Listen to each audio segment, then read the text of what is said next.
23 June 2018 থাইলেণ্ডৰ junior football দলটোৰ 12 জন খেলুৱৈ যাৰ বয়স আছিল প্ৰায় 13-14 বছৰ আৰু এজন প্ৰশিক্ষক যিয়ে প্ৰেক্টিছ মেচৰ পাছত তেওঁলোকৰ এজন সদস্যৰ জন্মদিন উদযাপন কৰাৰ পৰিকল্পনা কৰে আৰু ইয়াৰ বাবে তেওঁলোকে ঠাই বাছি লয় মেচাই জিলাৰ চিয়াংৰাই গাঁওখনত অৱস্থিত থামলুৱাং নামৰ গুহাটো গাঁওখনৰ লহপহীয়া খেতিপথাৰৰ মাজেৰে গৈ আটাইবোৰ খেলুৱৈ থামলুৱাং গুহাটোৰ সন্মুখত উপস্থিত হয় গৈ কিন্তু কিবা এডভেঞ্চাৰাছ কৰাৰ ইচ্ছা আৰু প্ৰকৃতিৰ প্ৰতি থকা প্ৰেমে দলটোক গুহাটোৰ কেইবা কিলোমিটাৰ ভিতৰলৈ আকৰ্ষিত কৰি লৈ যায় কিবা এটা নতুন অভিজ্ঞতা কৰা আৰু আনন্দত মতলীয়া হৈ পৰা খেলুৱৈৰ দলটোৱে কবই নোৱাৰিলে যে কেতিয়া তেওঁলোকে গুহাটোৰ 6 কিলোমিটাৰ ভিতৰলৈ সোমাই গ'ল দলটো যিমানেই আগবাঢ়ি গৈ থাকিল অন্ধকাৰো সিমানেই বাঢ়ি গৈ থাকিল ইফালে বাহিৰত বতৰেও ৰূপ সলোৱা আৰম্ভ কৰিছিল চাওঁতে বাহিৰত মুখলধাৰ বৰষুণ আৰম্ভ হৈ যায় যাৰ বিষয়ে গুহাটোৰ ভিতৰত সোমাই থকা দলটোৰ কোনেও একো গমেই নাপালে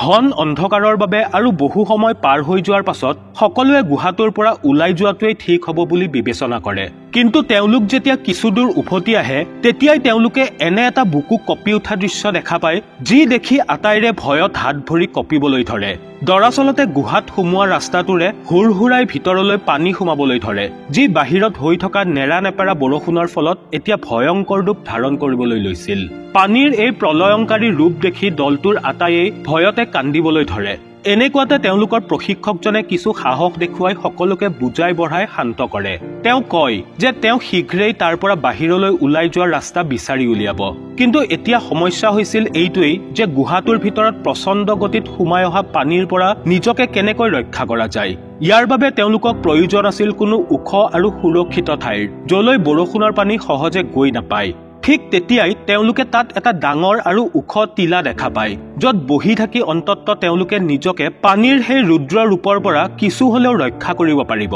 ইয়াৰ পিছত আটাইয়ে সেই টিলাটোৰ ওপৰত বহি গুহাটোৰ ভিতৰত পানী কমাৰ অপেক্ষাত ৰৈ থাকিল যাতে অতি শীঘ্ৰে তেওঁলোক তাৰ পৰা বাহিৰলৈ ওলাই যাব পাৰে কিন্তু পানীৰ স্তৰ কমাৰ সলনি ক্ৰমান্বয়ে বাঢ়িহে যাব ধৰিলে চাওঁতে অপেক্ষাৰ ঘণ্টাবোৰ দিনলৈ ৰূপান্তৰ হ'বলৈ ধৰে ইফালে তেওঁলোক বহুদিন ঘৰলৈ উভতি নহাত চিন্তিত পিতৃ-মাতৃসকলেও তেওঁলোকক বিচৰা আৰম্ভ কৰি দিয়ে কিন্তু যথেষ্ট বিচাৰ খোচাৰ কৰাৰ পাছতো কাৰো একো সংসূত্ৰই নোলাল কিন্তু তেতিয়াই সেই দলটোৰ সদস্যসকলৰ এজন বন্ধুৱে তেওঁলোকৰ থামলুৱাং গুহালৈ যোৱাৰ পৰিকল্পনাৰ বিষয়ে সকলোকে জনায় যি সৌভাগ্যক্ৰমে সেইদিনা সেই দলটোৰ লগত যোৱা নাছিল অসহায় আৰু চিন্তিত পিতৃ-মাতৃসকলে তৎক্ষণাত সেই গুহাটোৰ ওচৰ গৈ পায় আৰু গুহাটোৰ বাহিৰত ৰখাই থোৱা চাইকেলবোৰ দেখি অনুমান কৰিব পাৰে যে তেওঁলোকৰ সন্তান সেই গুহাটোৰ ভিতৰতেই আবদ্ধ হৈ আছে কিন্তু পানীৰ প্ৰবল সোঁত দেখি সকলোৱে চিন্তাত পৰে যে তেওঁলোকৰ সন্তানৰ লগত যাতে কোনো বিঘিনি নঘটক অকণো সময় নষ্ট নকৰি প্ৰশাসনক এই বিষয়ে অৱগত কৰোৱা হয় ইফালে বহু সময় পাৰ হৈ যোৱাৰ পাছত দলটোৰ আটাইয়ে ভোকত আতুৰ হ'বলৈ ধৰে আৰু না তেওঁলোকে তাৰ পৰা বাহিৰলৈ ওলোৱাৰ কিবা ৰাস্তা বিচাৰি পাইছিল এনেতে দলটোৰ প্ৰশিক্ষকজনে আকৌ এবাৰ তেওঁলোকক উৎসাহিত কৰিবলৈ কয় যে খাদ্য অবিহনেতো মানুহ বহুদিনলৈ জীয়াই থাকিব পাৰে কিন্তু পানী অবিহনে নোৱাৰে আৰু আমি নিজকে সৌভাগ্যশালী বুলিয়েই ক'ব লাগিব কাৰণ আমাৰ ওচৰত পানী পৰ্যাপ্ত পৰিমাণে মজুত আছে এইদৰেই তেওঁ সকলোৰে মনোবল বৃদ্ধি কৰি যায় আৰু সকলোকে উৎসাহিত কৰি ৰাখে যাতে অক্সিজেনৰ নাটনি আৰু খাদ্যৰ অভাৱতো দলটোৰ আটাইৰে শাৰীৰিক আৰু মানসিক অৱস্থা সুস্থিৰ হৈ থাকে চাওঁতে ঘণ্টাৰ পৰা দিন আৰু দিনৰ পৰা সপ্তাহ অতিবাহিত হ'বলৈ ধৰে কিন্তু তাৰ পৰা বাহিৰ ওলোৱাৰ কোনো আশাই দেখা পোৱা যোৱা নাছিল ইফালে সমগ্ৰ বিশ্বতে এই খবৰটো বিয়পি পৰে আৰু আমেৰিকা ব্ৰিটেইন চীন আৰু ইজৰাইলৰ দৰে দেশৰ পৰা দুবাৰু আৰু এক্সপাৰ্টৰ দল আহি থাইলেণ্ড পায়হি ইফালে প্ৰশাসনেও লাখ লিটাৰ পানী মেচিনৰ সহায়ত গুহাটোৰ পৰা উলিয়াই পেলাইছিল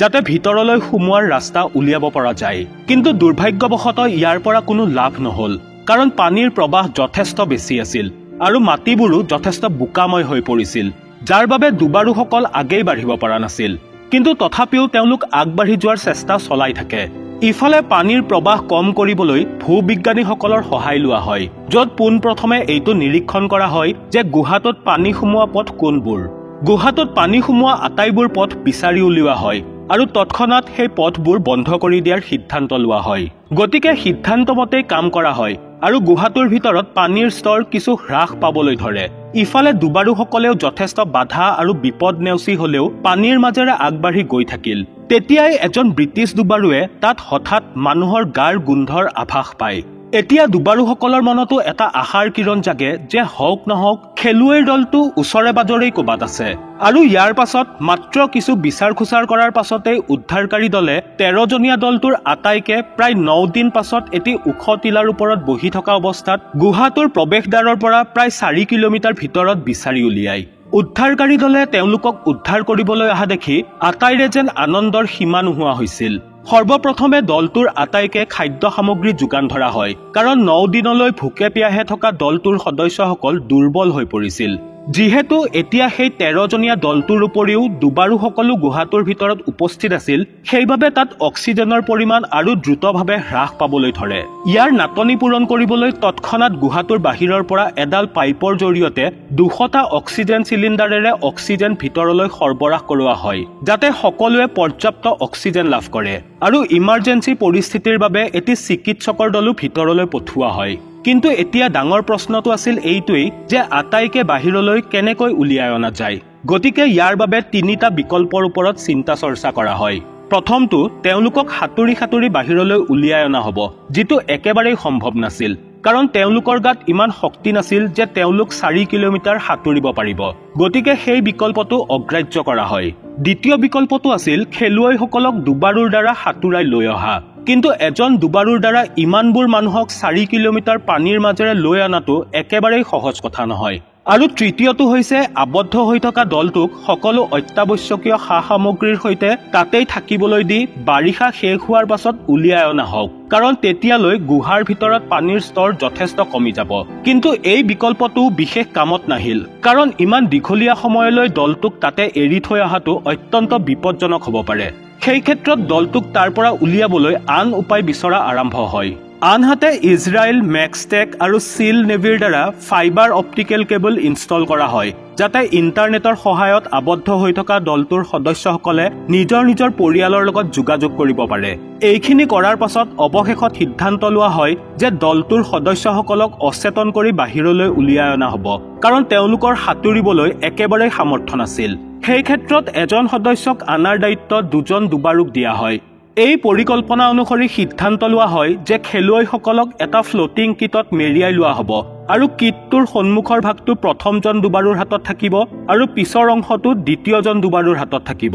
অনুমতি লাভ কৰাৰ পাছত প্ৰথম পৰ্যায়ত 4জনক এনাষ্টেচিয়া দিয়া হয় আৰু অক্সিজেন মাস্ক পিন্ধাই ফ্লোটিং কিটত মেৰিওৱা হয়। দুবাৰুসকলৰ কান্ধত এতিয়া বহুত ডাঙৰ দায়িত্ব আহি পৰিছিল, কাৰণ সামান্য ভুল এটাই মাৰাত্মক পৰিস্থিতিৰ সৃষ্টি কৰিব পাৰে। কিন্তু দুবাৰুসকলে বেছ ধীৰে সুস্থিৰে 8 জুলাই 2018 সন্ধিয়া 7:55 4জন খেলুৱৈক কুশলে গুহাটোৰ পৰা বাহিৰলৈ উলিয়াই আনে। পিছদিনাও এইদৰেই আন 4জন খেলুৱৈক গুহাটোৰ পৰা বাহিৰলৈ উলিয়াই অনা হয়। 10 জুলাই 2018 এইটোৱেই সেই দিনটো যিদিনা 6:38 আটাইকেইজন খেলুৱৈ আৰু তেওঁলোকৰ প্ৰশিক্ষকজনক কুশলতাৰে বাহিৰলৈ উলিয়াই আনি ইতিহাস ৰচনা কৰা হয়। প্ৰায় 18 দিনলৈ গুহাত আবদ্ধ হৈ থকাৰ পাছত খেলুৱৈসকলক জীৱিত বাহিৰলৈ উলিয়াই অনাটো কোনো চমৎকাৰতকৈ কম নাছিল। কিন্তু এই সমগ্ৰ ঘটনাক্ৰমত এজন সাহসী প্ৰাক্তন নেভি বিষয়া সামান কুনানে উদ্ধাৰ অভিযানৰ সময়ত নিজৰ প্ৰাণ হেৰুৱাব লগা হয়। গুহাটোৰ পৰা উলিয়াই অনাৰ লগে লগে আটাইকে হস্পিটেললৈ লৈ যোৱা হয়,